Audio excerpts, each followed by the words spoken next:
सहज स्थिती भोगाची न देखीसी झाले श्याम आले वर्म हाती हे नासोनिया गेली कृती सहज स्थिती भोगाची तुका म्हणे कैची किंवा तुका म्हणे कैची किंवा ओठी जीव निराळा नासोनिया गेली कृती सहज स्थिती भोगाची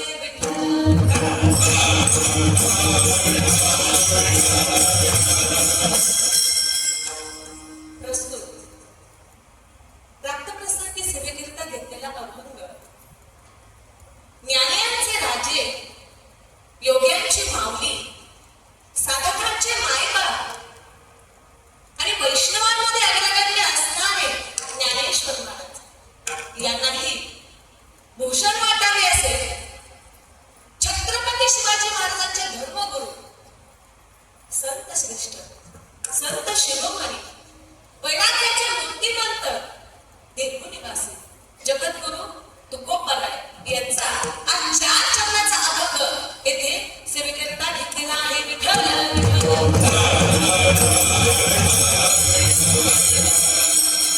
सेवेला सुरुवात करण्यापूर्वी अभंगाच्या माध्यमातून तुकोबाराय आपल्या जीवनामध्ये केलेली क्रांती प्रतिपादित करतायत की त्यांनी आपल्या जीवनामध्ये कुठली क्रांती केली त्या क्रांतीचं महत्व या अभंगामध्ये प्रतिपादित करतात.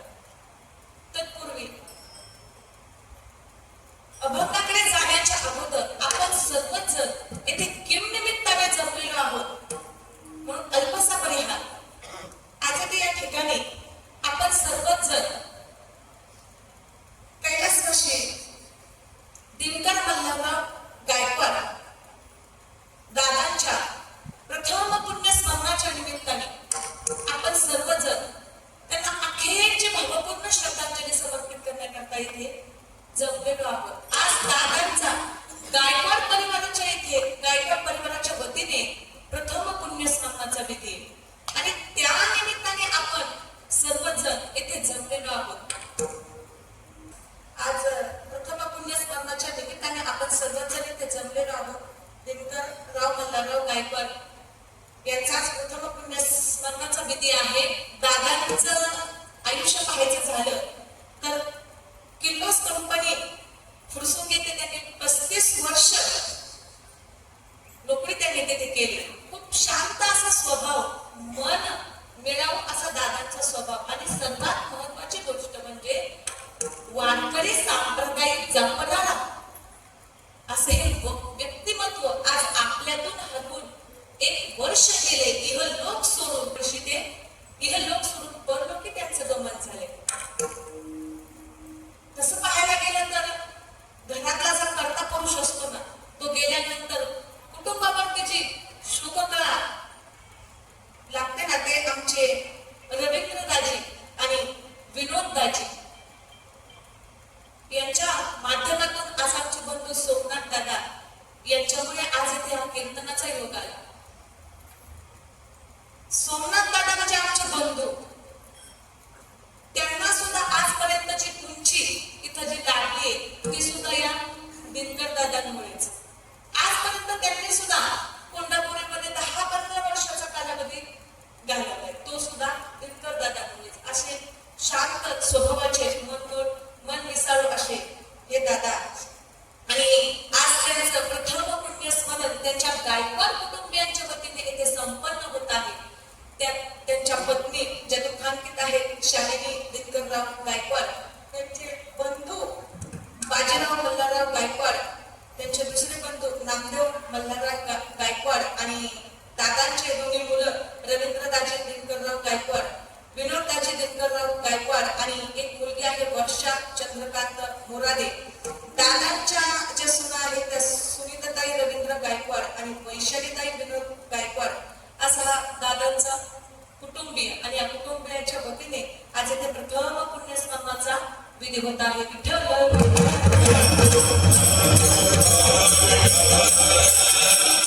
त्या निमित्ताने आजची कीर्तनरूपी सेवा आहे आणि कीर्तनरूपी सेवेच्या निमित्ताने आज गायकवाड कुटुंबियांनी खरं तर एक दिवसाचा सोहळा म्हटलं तर एवढं सगळं विश्व उभं राहिला अवघड आहे, फार अवघड आहे.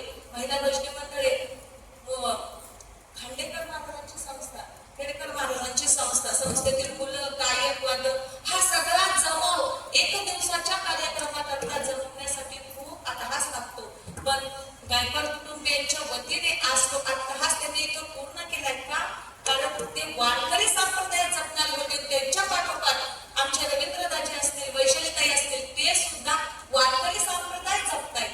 आमच्या संगमेश्वर पालखी सोहळ्यामध्ये ते सुद्धा त्यांनी यावर्षी पायी वारी त्यांनी केली. म्हणजे अगोदरचं घर कसं, अगोदरचं घरातला करता पुरुष जसं असतो ना, म्हणजे थोडक्यात सांगायचं तर आपण शेतामध्ये काम सगळेच करतात, सगळे शेतकरी आहेत. शेतामध्ये जर पीक चांगलं असेल तर काय पाहिलं जातं?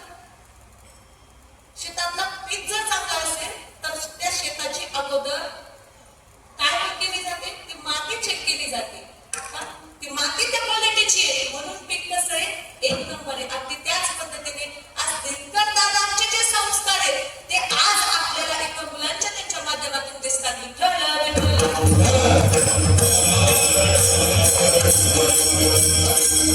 आज आमच्या संगमेश्वर पालखी सोहळ्याचे विश्वस्त म्हणजे गायक मंडळी सुद्धा इथे आहेत. अनिल बापू असतील, बाबूराव तात्या असतील आणि खरं सांगायचं तर गायन क्षेत्रातील आमचे गुरुवर्य ज्यांच्याकडून आम्ही गायन शिकत आता इथपर्यंत कीर्तनाच्या माध्यमातून सुद्धा इथपर्यंत आलो असं म्हणजे आमचे हरिभक्त परायण लहू आबा चोरके यांना सुद्धा अभिवादन करते. सर्व महिला तारकरी भजनी त्यांना सुद्धा अभिवादन करते. सर्व खेडकर महाराजांच्या मुलांची जे संस्था आहे त्यांना सर्वांनाच अभिवादन करते. हार्मोनियमचे साधनेत आहे ते सुपे परगाण्यातील संगीत विशारद हरिभक्त परायण जीवन महाराज दलकर. कुटुंबाचे साधनेत आहे ते आमच्या गणेगावचं वैभव शुभम महाराज त्यांना सुद्धा अभिवादन करतात. सगळ्यात महत्वाची गोष्ट म्हणजे तुम्ही श्रोते, तुम्हाला श्रोत्यांना सुद्धा धन्यवाद देते. आपल्याला कार्यक्रमाला फार उशीर झालाय. तुम्हाला सर्वांना अभिवादन करते, शिष्टीमध्ये दादांना अभिवादन करते, अभिवादन करते आणि कार्यक्रमाला आपण सुरुवात करूया.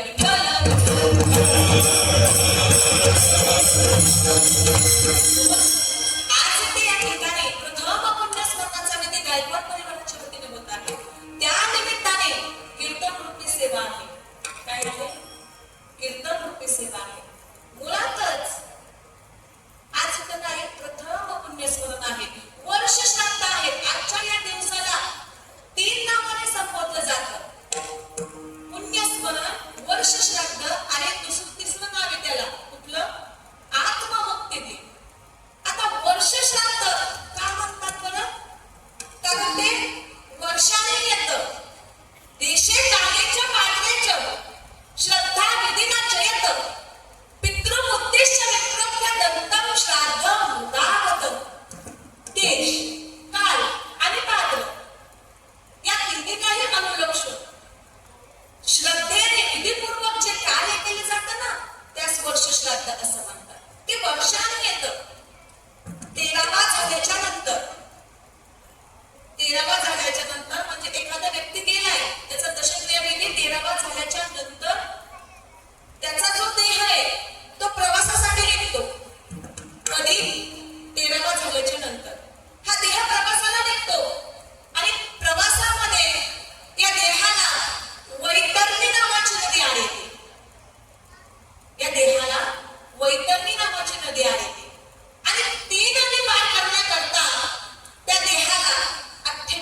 देह कुठं पोहोचतो? स्वर्गामध्ये पोहोचतो ना? हो तरी म्हणा, अशा शब्दांना तरी आहे बा. स्वर्गामध्ये पोहोचतो आणि स्वर्गामध्ये पोहोचल्याच्या नंतर तिथं स्वर्ग म्हणजे एक कोर्ट आहे आणि त्या कोर्टाचा तिथे एक वकील आहे. काय त्या वकिलाचं नाव? चित्रगुप्त. हा चित्रगुप्त काय करतो महाराज? आपल्या या जीवाची केस दाखल करतो आणि ती केस तो चित्रगुप्त 265 दिवस करतो. 100 दिवसाचा प्रवास आणि ती चाललेली केस 265 मिळून किती झाले? 365 दिवस. आणि 365 दिवसांनी जे येतं ते म्हणजे वर्ष श्राद्ध. विठ्ठल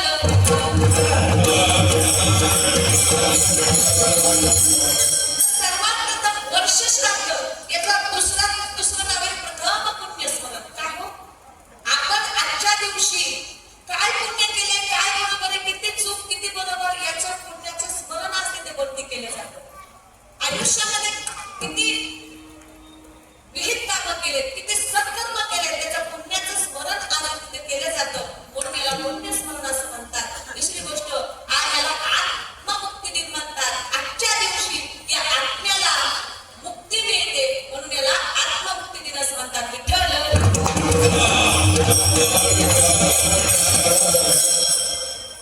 या वर्ष श्राद्धाच्या निमित्ताने, पुण्य स्मरणाच्या निमित्ताने कीर्तन का केलं जातं? कारण वर्ष श्राद्ध, मी मगाशी सांगितलं ना, वर्ष श्राद्धाचा जो विधी आहे हे काय आहे? कर्म आहे. वर्ष श्राद्ध आपण जे करतो ना हे कर्म आहे आणि कीर्तन हे काय आहे? भक्ती आहे. कीर्तन ही भक्ती आहे. मग कर्माचा आणि भक्तीचा संबंध का लावला? वर्ष श्राद्ध करणं हे प्रत्येक आपत्याचं कर्तव्य आहे, ते कर्म आहे. पण कीर्तन ही भक्ती आहे. मग कर्माचा आणि भक्तीचा संबंध का लावला बघा?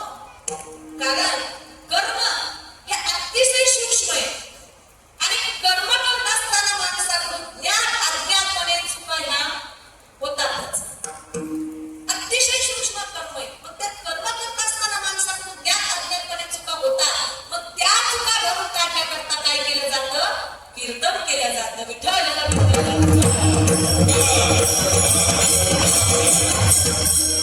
माणूस म्हणून जर जीवन जगायचं असेल, आपल्याला माणूस म्हणून जर जीवन जगायचं असेल तर शास्त्राने आपल्यावरती काही विविध कर्म आपल्याला नियमावली बनवून दिलेली आणि त्या नियमावलीनुसार आपल्याला जीवन जगायचं असतं. 4 प्रकारचे कर्म शास्त्र आपल्याला करायला सांगतं. कुठले 4 प्रकारचे कर्म? नित्य कर्म, नैमित्तिक कर्म, काम्य कर्म आणि प्रायश्चित्त कर्म. माणूस म्हणून जर जीवन जगायचं असेल तर शास्त्राने आपल्याला नियमावली बनवून दिली आहे आणि त्या नियमावलीनुसार आपल्याला आपलं जीवन व्यतीत करायचं असतं. मग त्या पद्धतीने आपल्याला 4 कर्म शास्त्राने करायला सांगितले. कुठले? नित्य कर्म, नैमित्तिक कर्म, काम्य कर्म आणि प्रायश्चित्त कर्म. हे 4 प्रकारचे कर्म करायचे. सर्वात प्रथम नित्य कर्म. नित्य कर्म कशाला म्हणायचं? जे नित्याने केलं जातं, जे नित्याने आपण कर्म करतो त्याला नित्य कर्म म्हणायचे. सकाळी उठल्याबरोबर अंथरुणातून उठतोय ना, उठल्याबरोबर अगोदर धरणी मातेचे दर्शन घ्यायचे. समुद्र वसले देवी, पर्वतस्थर मंडले, विष्णुपत्नी नमस्तुभ्यां, पाद स्पर्श क्षमस्व मे. त्यानंतर ज्या हाताने आपण कार्य करतो त्या हाताचं नित्याने दर्शन घ्यायचे. करावरी वसती लक्ष्मी, करमध्ये सरस्वती, करमुल्य गोविंदम, प्रभाते कर दर्शनम. अगोदर उठल्या धरणी मातेचे दर्शन घ्यायचंय. का? तिच्याबद्दलची कृतज्ञता व्यक्त करायची. अरे मी आता उठणार आहे, माझा पाय तुझ्यावरती पडणार आहे, मग मला मातेच्या अंतःकरणाने काय कर? क्षमा कर. दुसरी गोष्ट, ज्या हाताने आपण कार्य करतो त्या हाताचं दर्शन घ्यायचंय. कारण का? या हातामध्ये 3 देव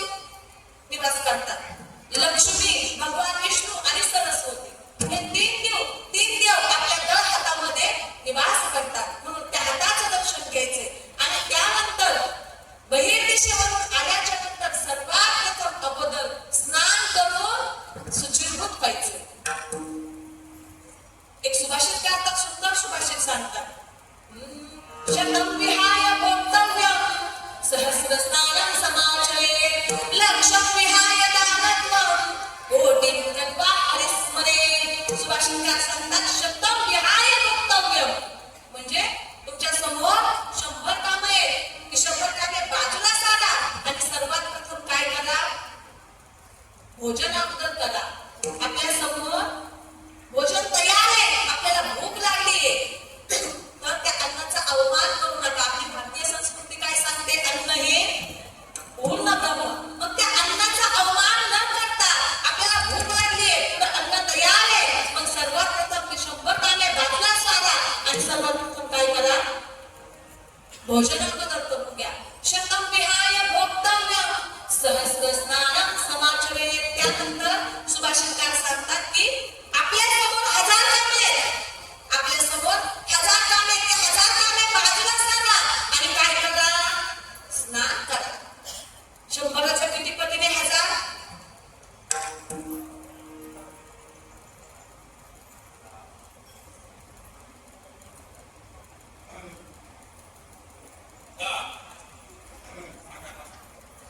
त्या अशा चालले ना. बघा ना कशी बसले, असे चेहरे समोर मला सगळे प्रत्येकाचे चेहरे दिसत आहेत. 100च्या किती पटीने 1000, 10 पटीने 1000. वा. मग आंघोळ जीवनापेक्षा आंघोळ किती महत्वाची आहे, किती महत्वाची आहे. तरी सुद्धा काही लोकांना आता अंथरुणामध्ये चहा, नाश्ता, ग्रीन टी अंथरुणामध्येच लागतो. अशा लोकांना तुकोबराय माणूस म्हणत नाही. काही नित्य देवावीरा आता खाये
भार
1,17,000 आम्हाला सगळाच आकडा माहिती आहे.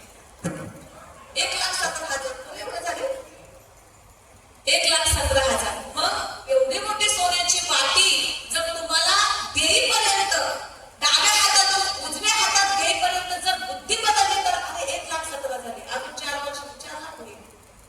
अशी जर माझी बुद्धी बदलली तर मी आता देतोय ना की घ्या. या हातातून या हातात येईपर्यंत कधी बुद्धी बदलेल सांगता येत नाही. मग तुमच्या समोर लाखो काम आहे. तुम्ही म्हणतात बाई हे काम झाल्यावर मी दान करेन, ते काम झाल्यावर दान करेन. अजिबात नाही. ज्या क्षणी आपली बुद्धी होती ना त्या क्षणी तेच काम तेव्हाच झालं पाहिजे. लाखो काम बाजूला सारा आणि सर्वप्रथम काय करा, दान करा. त्यानंतर सुभाषितकार सांगतात कोटीपद्मा हरीस मध्ये, म्हणजे आपल्या समोर कोट्यावधी काम आहे ते कोट्यावधी काम आहे बाजूला सारा आणि सर्वात प्रथम काय करा, भगवंताचं नामस्मरण करा. तुले हरी का नाम विठ्ठल पांडुरंग.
कोट्यावधी कामे बाजूला सारून सुभाषितकार आपल्याला भगवंताचं नामस्मरण करायला सांगतात. आपण तरी इथं 2 तासासाठी आले. कोणी बरं संघाला विचारणार भगवंताचं स्मरण केलं? कितीतरी वेळा सांगितलं बाबा, तरी आपण या प्रपंचामध्ये गुरफटलेलेच आहोत. याच्यातून आपण बाहेरच पडायला तयार नाही. कोट्यावधी कामे बाजूला सारा सुभाषितकार सांगतात आधी भगवंताचं स्मरण करा.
तुकोबराय अभंगाच्या प्रथम चरणामध्ये सांगतात, मना हाती सुचली काया विचारे या निश्चये मी माझी काया मरणाच्या दारातून सोडवलीये.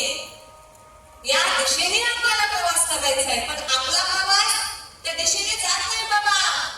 अंथरुणावरती खेळलोय, अंथरुणावरती खेळलोय आपण, निश्चित पडलोय, महिना झालं शेजारी बसले वाट बघताय, 4-4 वेळा पाहुणा भेटून गेलं तरी सुद्धा अजून जीव जात नाही. एक पाहुणा 4 वेळा भेटून गेलाय, आपल्याला वाट बघतात कधी जाणार कधी जाणार, तरी सुद्धा आपला जीव जात नाही. अंथरुणावरती खेळलोय तरी सुद्धा मुलाला बोलावून देतो जवळ, इकडे शेजारच्या चिपळूण गर्दी घे, तेवढी घे म्हणजे माझ्या पिंडाला कावला. ही आपली अवस्था आहे. आपला जीव जायला तयार नाही, मरणाच्या दारातून काया सोडून घ्यायला तयार नाही. का? कारण आयुष्यभर आपण कधी भगवंताचं स्मरणच केलं नाही बाबा, आयुष्यभर केलंच नाही. फक्त प्रपंचा भौतिक सुखाचाच विचार आपण करत आलो, आध्यात्मिक सुखाचा विचार आपण केलाच नाही. शेवटच्या काळामध्ये अनुमानावरती पडलोय तरी सुद्धा आज भौतिक सुख डोक्यामध्ये, आणि त्याचा विचार भौतिक सुख आपोआप बदल घडत असतो, आपल्यामध्ये भौतिक सुखाचा आपोआप बदल घडत असतो, परंतु आध्यात्मिक बदल हा घडूनच आणावा लागतो. भौतिक सुखाचा आपोआप बदल घडत असतो, पण माणूस त्यातून बाहेरच निघत नाही. अंतरावरती पडलाय, जीव जात नाहीये. अशा वेळेस उपाय सांगू, काय करायचं अशा वेळेस? एखाद्याचा जीव जात नाहीये, वाट बघतायत सगळे, मग अशा त्या व्यक्तीचं डोकं उत्तर दिशेला करायचं. ज्याचा जीव जात नाहीये ना लवकर, त्याचं डोकं उत्तर दिशेला करायचं. त्याच्या डोक्याजवळ विष्णू सहस्रनामाचा पाठ लावायचा, विष्णू सहस्रनाम त्याच्या डोक्याजवळ घेतलं पाहिजे. आणि तिसरी गोष्ट, मुखामध्ये गंगाजल, पवित्र असं गंगाजल टाकायचं. ऐका, एखाद्याचा जीव जात नसेल तर फक्त 3 गोष्टी करायच्या. मरणाऱ्याचं डोकं उत्तर दिशेला करायचं, त्याच्या डोक्याजवळ विष्णू सहस्रनामाचा पाठ करायचा आणि पवित्र असं गंगाजल त्याच्या मुखामध्ये टाकायचं. याने काय होतं? माणसाला पटकन मृत्यू येतो. आता इथे बसलेल्यांपैकी जर तुम्हाला वाटत असेल ना, माझे सासू सासरे पटकन, तर त्यांच्या बेडवरती हा प्रयोग करायचा. तुम्ही नाही म्हणताय काहीच करायचं नाही, हा फक्त इथं ऐकायचं, घरी जाऊन प्रयोग करायचा नाही. तर त्या प्रियताई कोण आहे म्हणून शोधत आमच्या समोर उभं जातील, कोण कीर्तनकार आहे. ऐका पुढे चला. मग मरणाऱ्याला या 3 गोष्टी जर केल्या ना तर त्याला मृत्यू पटकन येतो. आणि मृत्यू आल्याच्या नंतर आपल्या भारतीय संस्कृतीमध्ये 3.5 तास ते पेटवत नाही. का? कारण इथून आपल्याला 4 घटिकेमध्ये वरती नेलं जातं आणि 4 घटिकेमध्ये खाली आणलं जातं. गेल्याच्या नंतर त्या देहामधला जीव गेल्याच्या नंतर 4 घटिकेमध्ये वरती नेलं जातं आणि 4 घटिकेमध्ये खाली आणलं जातं. एक घटिका गणित शास्त्र सांगते 24 मिनिटाची. मग असे 192 मिनिट लागतात आपल्याला इथून वरती नेण्याकरता, खाली आणण्याकरता. बस 3 ते 3.5 तासाचा कालावधी जातो. म्हणून गेलेल्या व्यक्तीचं प्रेत हे 3.5 तास पेटवत नाही. इथून स्वर्गाचा अंतर किती आहे? 99 लाख किलोमीटर आहे. विश्वास नाही? मोजून टाका. आणि ठेवायचं कीर्तन होईपर्यंत विश्वास ठेवा, नसेल जमेत तर कीर्तन होईपर्यंत विश्वास ठेवा. 99 लाख किलोमीटर स्वर्गाचा अंतर आहे आणि आपल्याला 3.5 तासात वरती नेलं जातं, खाली आणलं जातं. म्हणून 3.5 तास पेटवत नाही. मग त्या प्रेतावरती काहीतरी विधिवत असते.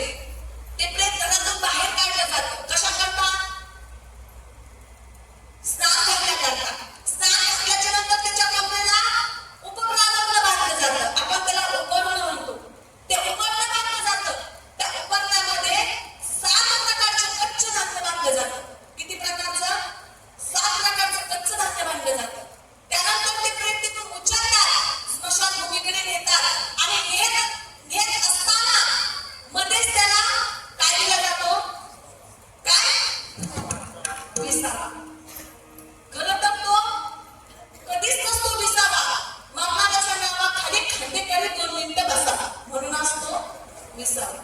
असं आहे का काही पटतंय का तुम्हाला?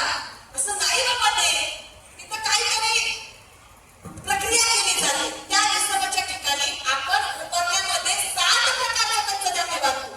ते 7 प्रकारचे कच्चं धान्य तिथं निम्म दर्पित केले जातं. विसाव्याच्या ठिकाणी 7 प्रकारचं कच्चं धान्य निम्म दर्पित केले जातं. तिथून ते प्रेत उचलतात आणि स्मशानभूमीमध्ये नेतात. स्मशानभूमीमध्ये गेल्याच्या नंतर पहिलं कर्तव्य असतं, जर आईचं प्रेत असेल तर कुंकवाचं स्वस्तिक काढलं जातं. वडिलांचं प्रेत असेल तर हळदीचं स्वस्तिक काढलं जातं. त्याच्यावरती काष्ठरचन केलं जातं. काष्ठरचन केल्याच्या नंतर ते प्रेत त्याच्यावरती मांडलं जातं आणि त्यानंतर महत्वाची क्रिया असते. त्यामुळे त्याला काय करतात? पाणी पाजलं जातं. कशाने? हंड्याने, बाटलीने. अहो तुम्ही बोला ना, माझ्या डोक्यात काय पण सुचतं. बोला ना तुम्ही. मला एक कळतं, तुम्ही उशीर तर झालेला आहे, तुम्ही थांबायला जेवढं पाठ करून आले तेवढं बोललं पाहिजे. तुम्ही अचानक म्हणता ना माझा उशीर झाला आता थांबा, मग मला असं गैरसमज होता कुठल्या पाण्याबरोबर थांबू. थांबता येत नाही. तुम्ही बोला. काय त्या बर्नरला पाणी कसं पाजलं जातं? मोठ्याने बोला हो. नाही, मरणाऱ्याला पाणी कशाने पाजतात? काकडाने पाजतात. ऐका, काकडाने पाजत नाही. कुणी म्हणतं टॉवेलने, कुणी म्हणतं काकड्याने. हंड्याने पाजत नाही, कागदाने पाजत नाही, चमच्याने पाजत नाही, टॉवेलने पाजत नाही, फडक्याने पाजत नाही. मरणाऱ्याला पाणी हे अंगठ्याने पाजलं जातं. कारण का? अंगठा आणि हे जे पोट आहे ना, हे मध्यस्थानी नाही, पितृस्थानी. पितृस्थानी आपल्या घरी जर पितर जेवायला आले तर ते ताटाला बघा अंगठ्याने पाणी सोडतात. अंगठ्याने पाणी सोडलं जातं. मरणाऱ्याला पाणी हे अंगठ्याने पाजलं जातं, कारण ही पितृस्थानाची जागा आहे. म्हणून अंगठ्याने आपल्या हाताचे 500 बोटांचं महत्व आहे. फक्त ते आपल्याला माहित नाही. अंगठा जो असतो ना, ते गेलेल्या व्यक्तीला पाणी पाजण्याकरता. हे जे बोट असतं ना, दूरवर कोणतरी चाललंय, आपण दाखवतो का तो व्यक्ती तिथे उभा राहिला. मधलं जे बोट आहे ना, हे आता शिवून पुणे, आता ते कोलगेटने प्रश्न बंद केला, पण अजून काही बायकांचं काही चाललंय अजून शिरूर पुणे, शिरूर पुणे. या बोटाचा जो उपयोग आहे तो कशा करता असतो? गंध लावण्याकरता, देवाला गंध लावण्याकरता, आपल्याला गंध लावण्याकरता या बोटाचा उपयोग केला जातो. आणि गळाबाईचा उपयोग कुठे करतात? माहितीये कोणाला? गळाबाईचा उपयोग कुठे करतात? ऐका, आधीच उशीर झाला आपल्याला. गळाबाईचा उपयोग कुठे केला जातो? ज्या वेळेस आपण मुलगी बघायला जातो, मुलीने एकमेकांना पाहिलं, दोघांची पटापटी झाली, लग्न जमलंय आणि लग्नामध्ये दोघं एकमेकांच्या गळ्यामध्ये हार घालतात. मंगलाष्टिका झाल्याच्या नंतर गळ्यामध्ये हार घालतात आणि हार घातल्याच्या नंतर ब्राह्मण काका सांगतात, आता काय करा? 7 फेरे घ्या. मग 7 फेरे घेताना कुठलं बोट पकडतात? मग तुमचं सगळ्यांचं झालंय ना? तरी माझे भविष्य बघता तुम्हाला माहित नाही का काही उपयोग करता? पण बघायचं लक्ष दे. विठ्ठल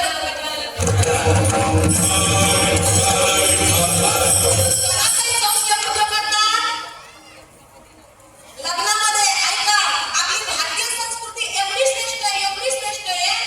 जन्मदात्या माता पित्याचा संबंध तोडण्याकरता अंगठा लावली येतो आणि कधीही न पाहिलेली मुलगी तिच्याबरोबर 7 जन्माची गाठ बांधली जाते. तिला करंगळी म्हणजे अंगठा आणि करंगळीचं महत्व आहे. भारतीय संस्कृती आपली श्रेष्ठ आहे बाबा. चला पुढे आपण कुठं होतो? मरणाऱ्याला पाणी कशाने पाजतात?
भगवान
परंतु माझ्या मनाची खंत होती ना, ती खंतच नासून गेली अभंगाच्या द्वितीयेच्या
सारंगीचं हे टोमणं ऐकतोय, पण त्याच्या डोक्यामध्ये एक विचार आला. ती म्हटली, बाबा ना हो, मी किती सुंदर दिसते, मी किती सुंदर दिसते. तो म्हटला, आई गेले 10 वर्ष झालं मी तुझं हेच ऐकतोय. खरंच अगं, तू एवढी सुंदर आहे, एवढी सुंदर आहे, देवाने तुला एवढं सौंदर्य दिलंय, एवढं सौंदर्य दिलंय, म्हणूनच तू एका आंधळ्याच्या गळ्यात पडली. एवढं तुझं सौंदर्य आहे. पहा, म्हणजे 10 वर्ष झालं की त्याला टोमणे मारत होती, त्याने एकच तिला टोमणा असा मारला, त्याची परत वासना होई का म्हणायची आता. मग याला काय म्हणतात? वर्ण म्हणतात. एखाद्या गोष्टीला एखाद्याला बोललं त्याचा तोडगा, वर्ण म्हणजे तोडगा, तोडगाच त्याने शोधून काढला. दरबारामध्ये दुर्योधन, धृतराष्ट्राचा दरबार, आणि दुर्योधन विदुर काका आले की नमस्कार करायचा. जय हरी, नमस्कार काका, जय हरी, जय हरी. या अगोदर म्हणायचा काका आणि नंतर म्हणायचा काका. या गावाचा ते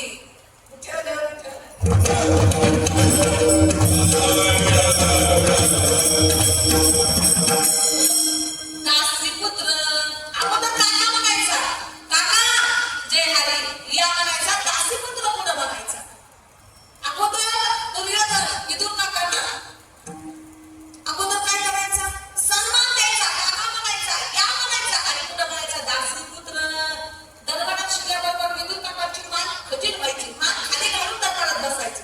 आणि श्रीकृष्णाने ते पाहिले. अरे दरबारात येताना तर विदुर काका मान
थोडाच वेळ लागते मी घेणारे आता, जास्त काही नाही.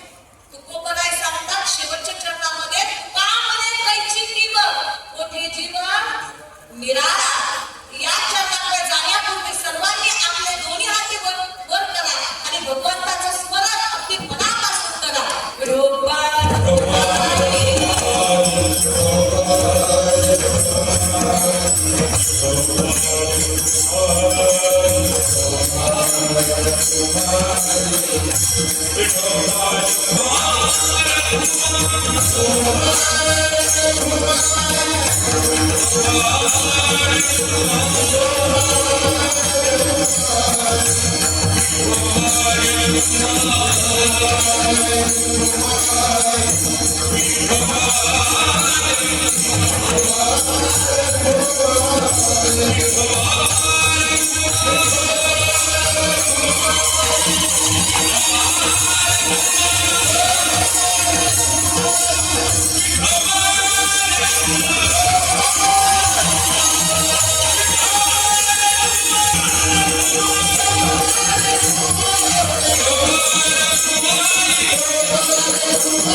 अभंगाच्या शेवटच्या चरणामध्ये तुकोबराय सांगतात, तुका म्हणे कैची जीव कोठे जीव निराळा. तुका म्हणे कैची कीव, कीव म्हणजे काय हो? दया. कीव म्हणजे दया. तुकोबराय म्हणतात, मला माझ्या आयुष्यामध्ये देवा तुझी दया करण्याची गरज नाही. पहा सत्यांचा अधिकार. तुकोबराय सांगतात, मला माझ्या आयुष्यामध्ये देवा आता तुझी दया करण्याची गरज नाही. मग असं तुझं म्हणताय देवाला, तुझी दया करण्याची आता मला गरज नाही का हो? तुकोबराय म्हणतात, मला तुझी दया करण्याची गरज नाही का? कोठे जीव निराळा. अरे आता आपल्या दोघांचा जीवच कुठं निराळा झालाय. मी आणि तू काय एकच आहे. मी आणि तू हा एकच आहे. म्हणून मला तुझी कीव भागवण्याची गरज नाहीये. अभंगाचा सरळ सरळ अर्थ तुमच्या समोर मांडण्याचा प्रयत्न केलाय. मरणा आधी सुटली काया विचारे या निश्चय. आपल्या जीवनामध्ये जर आपल्याला आपली काया म्हणजे शरीर मरणाच्या दारातून सोडवून घ्यायचं असेल तर काय करा? आपल्या जीवनामध्ये निश्चित असा चांगल्या प्रकारचा विचार करा, निश्चय करा. त्यामुळे काय होईल? नासोनिया गेली खंती सहज स्थिती भोगाची. आपल्या मनातील खंत नासून जाईल आणि आपण ब्रह्मास्मी या पदापर्यंत पोहोचूच. आणि त्या पदापर्यंत जर पोहोचवलो तर काय होईल? न देखेच झाले श्रम आले वर्म हाती घे. आपल्या जीवनामध्ये जर भक्तीचं वर्म आलं ना तर कुठल्याही प्रकारचं श्रम राहत नाही. ज्ञानेश्वरीमध्ये सुद्धा ज्ञानोबराय सांगतात, तरी रोज महिला निघ हे भक्तीची वाटे लाग, जे पावेसे अवलंबन निजधाम माझे. भक्तीच्या वाटेने लागा. भक्तीचा वर्म आपल्या हातामध्ये घ्या आणि एकदा का भक्तीचं वर्म आपल्या हातामध्ये आलं तर तुकोबराय म्हणतात, तुका म्हणे कैची कीव कोठे जीव निराळा. अरे देवा तुझी कीव भागवण्याची, तुझी दया करण्याची गरज नाही. कारण आम्हीच कोणी दाता परब्रह्म आहे. तू आणि मी, जीव आणि शिव हा एकच झालेला आहे. असं तुकोबराय या अभंगाच्या माध्यमातून आपल्याला सांगतात. जाता जाता फक्त एक 2च मिनिटं तुमचे घेते.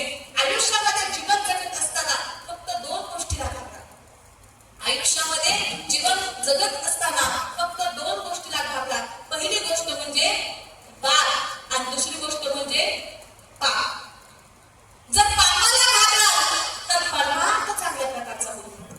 पापाला घाबराल तर परमार्थ चांगल्या प्रकारचा होईल आणि बापाला घाबराल तर प्रपंच चांगल्या पद्धतीचा होईल. म्हणून या 2 गोष्टीला फक्त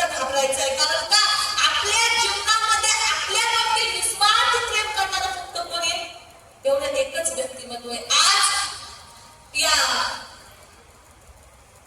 मुलांकडे जर पाहिलं देत करतात आमच्या दाजींकडे, दोन्ही दाजींकडे जाऊन त्यांच्या जवळ बसा आणि विचारा बाप गेल्याचं दुःख काय असतं. जोपर्यंत आपला बाप आहे तोपर्यंत एक आधार असतो आपल्याला. सासूरवाशीन जर लग्न लावून तिच्या सासरी गेली ना तर तिकडे काय कटकट झाली तर ती काय म्हणते माझा बाप आहे तोपर्यंत मी येत नाही का. हा अभिमान आहे. जोपर्यंत आपल्यामध्ये आपला बाप आपल्या पाठीशी तोपर्यंत माणसाला काय असतो, आधार असतो. एकदा का तो निघून गेला ना की माणूस अगदी पोरका होतो. माणूस पोरका होतो. निस्वार्थी प्रेम करणारा फक्त आपल्या आयुष्यामध्ये कोणी फक्त आई आणि बाप आहे.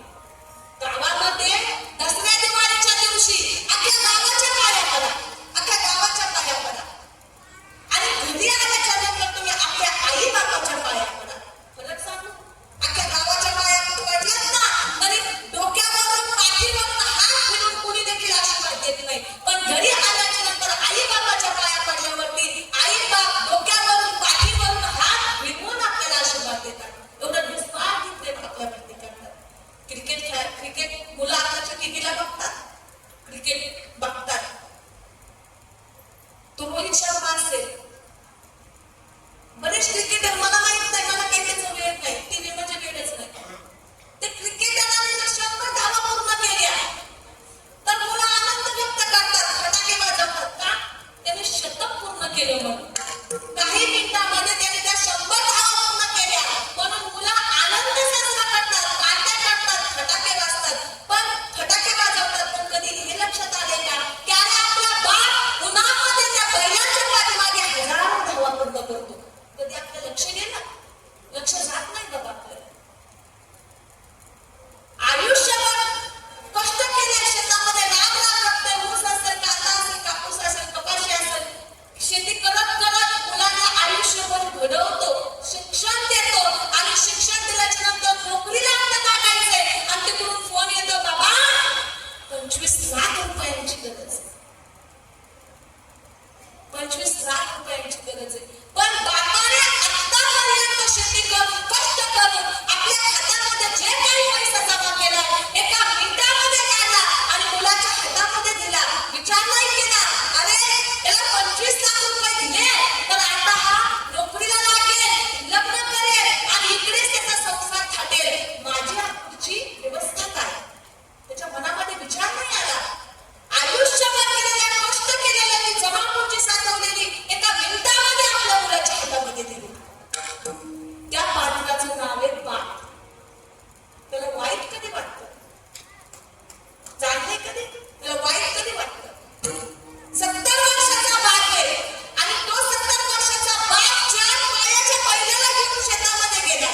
दुसऱ्याच्या बांधावरती बैल चढतोय, त्याला दिसतंय अरे आपला बाप सोडून बैल दुसऱ्याच्याच बांधावरती गेलाय. 70 वर्षाच्या बापाने त्याला आवाज दिल्याबरोबर 4 पायाचा बैल मागाने फिरतो. पण आई दिशेत लागताना बाप स्वतःचा मुलगा त्याचा ऐकत नाही. अशा वेळेस त्या बापाला वाईट वाटतं. काय वाटतं त्याच्या जीवाला? आयुष्यभराची जमापुंजी त्याच्या हातावरती ठेवलेली. वाईट वाटतं फार त्याला. आपली गरज आहे. कुठं चाललंय शिक्षण? काय करायचं या शिक्षणाचं? आज वृद्धाश्रमातून पाहायला गेलं तर एक अभिमानाची गोष्ट आहे. कुठली? शेतकऱ्याचा अजून एकही शेतकऱ्याचे आई बाप त्या वृद्धाश्रमात नाहीये. पण आज जर बाकीच्या आई बापांना जर विचारलं वृद्धाश्रमातल्या अरे तुमची मुलं काय करतात ते काय सांगतात? क्लासवर अधिकारी, डॉक्टर आहे, शिक्षक आहे, पालकमंत्री अधिकारीमध्ये. हे शिक्षण चांगलं कुठे? काय करायचं या शिक्षणाचं? अशी मुलं जी आपल्या आई बापाला समजत नाही. काय करायचं याचं? छत्रपती शिवाजी महाराज 6 जून 1674 सालीच्या वेळेस महाराजांचा शिवराज्याभिषेक सोहळा झालाय आणि शिवराज्याभिषेक सोहळा झाल्यानंतर महाराजांच्या डोक्यामध्ये सोन्याचा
निरोप माझा देशिका, निरोप माझा देशिका, निरोप माझा देशिका.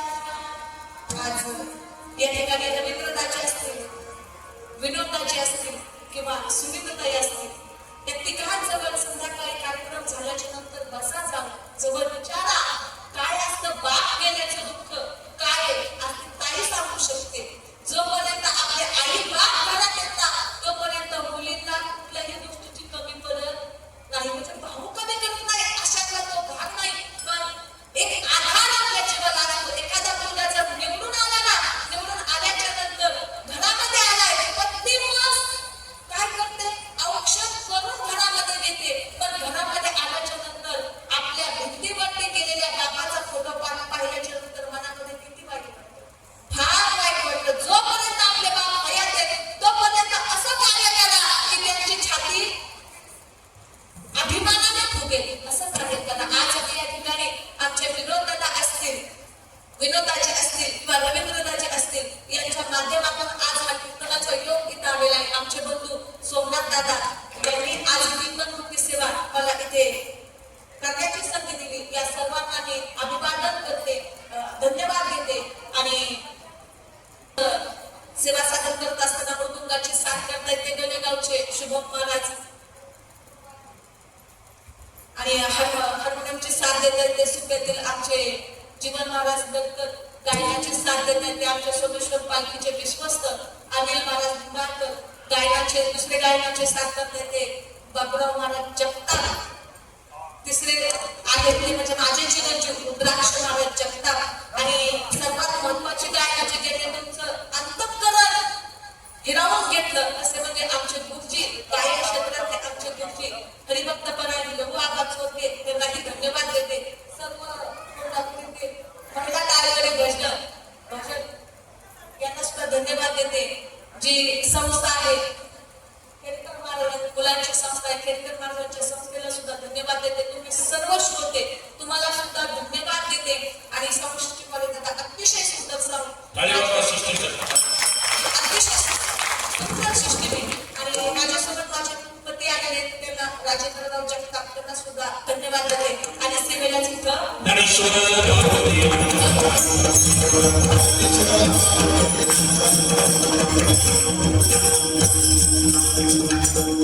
एखादी झालेली सेवा तुमच्या सर्व सुज्ञ श्रोत्यांच्या चरणी समर्पित करते. सेवा सादर करत असताना जे काही चुकीचे बोल असतील ते माझे मला परत करा, जे काही बरोबर असेल ते माझे सद्गुरू नारायण महाराज पवार धुमळवाडी आणि माझे मार्गदर्शक हरिभक्त परायण संजय महाराज वाघले सर यांचे 2 मिनिटं, जे काही बरोबर असेल ते माझे सद्गुरू नारायण महाराज पवार धुमळवाडी आणि माझे मार्गदर्शक हरिभक्त परायण संजय महाराज वाघले सर यांचा आहे ते आपल्या सोबत निश्चित घेऊन जा.